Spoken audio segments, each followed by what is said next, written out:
There are only two words you must understand inside and out to start your practice and keep it growing. Yet if you ignore these two words, you'll find your practice stabbed in the back and bleeding out in the street before you can dial 911 on your smartphone. Ask a typical marketing expert, and the two words they will tell you are your customer. Ask a typical business consultant, and the two words they will tell you are your mission. Ask a typical financier, and the two words they will tell you are the economy. How about if I ask you, what two words do you think you must understand for your practice to live and grow? Welcome to the Doctor's Mentor Show. If you believe that medicine is an industry and not a profession, if you enjoy submitting complex reimbursement claims, or you would do another residency just for fun, be advised, you're about to be offended. You should probably leave now. All this talk about mentoring doctors is ridiculous. I thought doctors learned to do everything better than everyone else the first year of medical school. At least that's the way they act. If you love assisting patients with vitality breakthroughs, if the right to practice medicine without interference is important, and you want expert tips for practice freedom and profits to support your epic life, welcome aboard and prepare to be blown away. The Doctor's Mentor Show starts now. Here's your host, Dr. Lori Barr.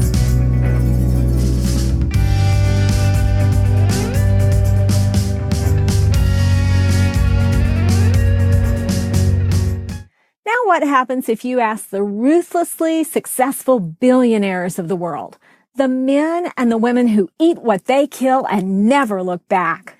What would these entrepreneurs and moguls from across all industries and professions tell you? What would Thomas Frist or Gary Mickelson tell you? What two words am I going to tell you? Today's topic. The two words that you must understand for your practice or any other business to survive and thrive are cash flow. The lifeblood of any business and the practice of your profession is your business, is the cash flow, the money coming in and the money going out of your practice. Publishing mogul Felix Dennis states that over-optimism concerning cash flow is one of the 5 most common startup errors that leads to business failure. Every leader needs to understand the fundamentals of cash flow. Even if you're an employee of a major corporation or a hospital, you cannot leave the understanding of cash flow to the accounting department. One of the most important things you can learn before you start your practice is how cash flow works in your profession, in your specialty, and also within the practice setting you've chosen. While you can delegate many other business functions, monitoring and forecasting your cash flow are two things you must do yourself. So with that in mind, let's start with a few basic questions as if you're just thinking about opening your practice. So the very first question to ask is, how do I bring money into my practice? If you do not have a plan to provide services and or products that individuals will happily exchange their money to possess or experience, then you really don't have a viable business or practice. Your plan should include what products and services you will deliver, the charge for each, who will be billed, and how money will be collected, as well as a summary of the 2 other ways money comes into a business or practice. Those 2 other ways are money is borrowed or money that's the result of investments. So the reason why how does money come into my practice is the first question is that you may need help capitalizing your practice initially. Any lender will want to have a pro forma, a plan where you demonstrate how money will be made so that you'll be able to pay a loan off within the loan terms and keep your business afloat. The factors on the revenue side of the cash flow equation are essential in building both your pro forma and your eventual business plan. The second question to ask is, how does money leave my practice? 2 ways. These include the fixed costs, or what it costs for you to have the doors open, like payroll, rent, mortgage payments, insurance, debt repayment, interest, and taxes. Money also leaves your practice in the form of variable costs. These are the incremental costs of doing business with each encounter or use, such as overtime, outsourcing payments, disposables, utilities, non-capital equipment, and bonuses. So what numbers do you really need to monitor daily, weekly, quarterly, and yearly if you want to know what your cash flow is doing. And if you want to find out if you're in a positive cash flow state or in a negative cash flow state. And a positive cash flow state means more money coming in than going out. In a medical practice, the key performance indicators, or KPIs, that you want to monitor daily are the following 10. I know 10 sounds like a lot, but it's really not. It'll easily fit on a spreadsheet for you. And you'll figure out a really super easy way to do it for yourself so you can keep track of it every day on your phone. So the first KPI, or key performance indicator, to follow is called net receipts. The net receipts, that's the money that you actually are paid for the products and services you provide, minus any refunds. And this is what gives you money to pay your bills and keep your office open. It must be monitored daily. Failure to do so will result in practice decline and eventual failure. You must monitor net receipts. Gross receipts don't mean so much. Net receipts mean everything. The second key performance indicator to follow is charges. Charges are the money you bill for products or services. This is the amount that in an ideal world you would receive every time you provide the product or service. Now realize that in a mixed payer practice setting where some patients have no insurance, others have government subsidized insurance, and others have private insurance, the gross charges will not at all be reflective of what you'll be able to collect, but that's okay. Your job is to make sure you're charging a price that reflects the minimum value your patient or client receives from your product or service. Then make sure you strive to provide 20 times that value to them every single time they visit. So while following gross charges alone is of little practical value, following the metric over time helps you measure the volume and value of service that you provide to your patients or clients. The number 3 key performance indicator to follow is accounts receivable, or you'll hear it called AR. How you manage your AR determines how much stress the business of your practice puts on you and the other partners. Accounts receivable is simply the charges minus the receipts. Yet the linchpin of managing this number is understanding the time value of money. Now, what that means, the time value of money, it means that the longer the person you sold the services to holds on to what is now your money that they should be paying you for those services, the more that money declines in value. In traditional businesses, the decline rate in the value of the money is 10% in 2 months, 50% in 6 months, and about 95% at 2 years. Yet this rate of decline has proven much steeper in healthcare dollars.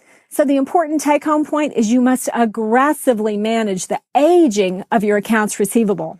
This is no time to be shy. Call patients or clients who owe you money personally. I can tell you firsthand, it works. The fourth key performance indicator to follow is days in accounts receivable. This can be calculated several ways. A good way for private practice is to have your days in accounts receivable be equal to your net accounts receivable divided by the average daily receipts. So that's like take a quarter's worth of receipts, 1 quarter of the year worth of receipts, and divide that by 90. This lets you know how efficient your billings and collections process is working. A general rule of thumb is that if you see this indicator declining over 3 to 5 days, it's time to find out why your cash collections are falling behind. Closely related to days in accounts receivable is the 5th key performance indicator that you should follow, charge lag, or the average difference between the date of service and the date a charge posts. Your goal here is 0. Post that charge the same day those services are delivered. Now, if you're a cash-based practice, you won't need to bother with the next key performance indicator. Yet, just in case you find yourself dealing with organizations that rely on insurance or government payment sources, let's review the number 6 key performance indicator. Denials. A denial is what happens when a claim you file for reimbursement with a payer is denied. There are 5 really common causes of denials. The first is eligibility errors with either incorrect or incomplete insurance information. The second is failure of timely filing. The third, incomplete or lack of specificity in your coding. The fourth, failure to obtain pre-authorization that was required.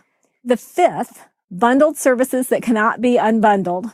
And then just throwing in one for lagniappe here, the lack of medical documentation to support authorization.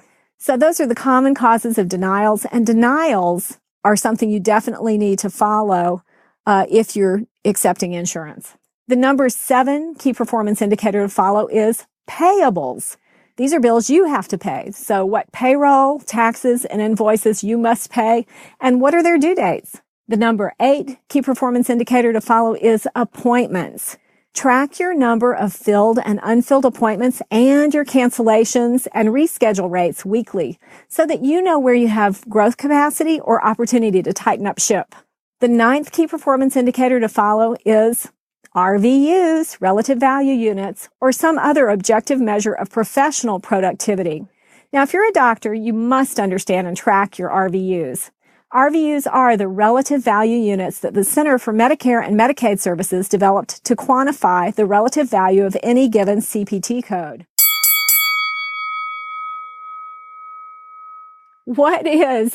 Here's the bonus question, what does CPT stand for? So most private and government payers use the RVU in factoring payments that they provide to doctors and corporations for services rendered. Inside your practice, RVUs are an imperfect yet equitable way to measure physician productivity. By following the way the RVU numbers are trending, you're able to assess a physician's productivity and compare it to other metrics like the gross charges. So the bonus question again was, what does CPT stand for? You can go to thedoctorsmentor.com, enter your answer for an incredible drawing. So the number 10 key performance indicator that you should track religiously is overhead. Keeping your overhead costs to a minimum means more money for growth of the business and take-home pay for the owners. Now, in our next episode, we'll cover some simple steps you can take to keep your overhead extremely low without feeling like a pauper. So let's wrap this up. Do you want to feed your practice or bleed your practice? If you want to feed it, you must understand what 2 words? Well, I can't hear you. That's right. Cash flow. And how do you monitor cash flow? We've talked about 10 key performance indicators that let you know right away how money is flowing in and out of your practice. So what are your action steps moving forward? Your next step. Number 1, review the products and services you offer or want to offer. Number 2, assign a charge to each that reflects the minimum value of what someone will receive if they buy your product or service, not the minimum that a payer is willing to reimburse you for providing the service. Then, strive to provide value to your clients and patients that is 20 times what that charge is. And finally, number 3, figure out an easy way to display these 10 key performance indicators so you can review them daily, weekly, quarterly, and yearly. Make this a habit now, and when your practice is in full swing, you will be so happy you did. Don't forget to go to thedoctorsmentor.com and answer that bonus question that I asked earlier. One lucky person who submits their answer will receive a really cool prize that has to do directly with the cash flow equation in your practice. What? You don't remember the question?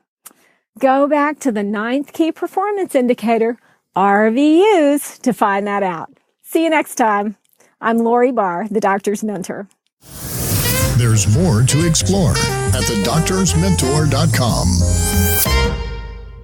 So the bonus question again was, what does CPT stand for? You can go to thedoctorsmentor.com, enter your answer for an incredible drawing. Are you stopping at a hospital? Hello? Don't you know that hospitals are one of the sickest places on the planet? Don't touch anything in there and get out as fast as you can.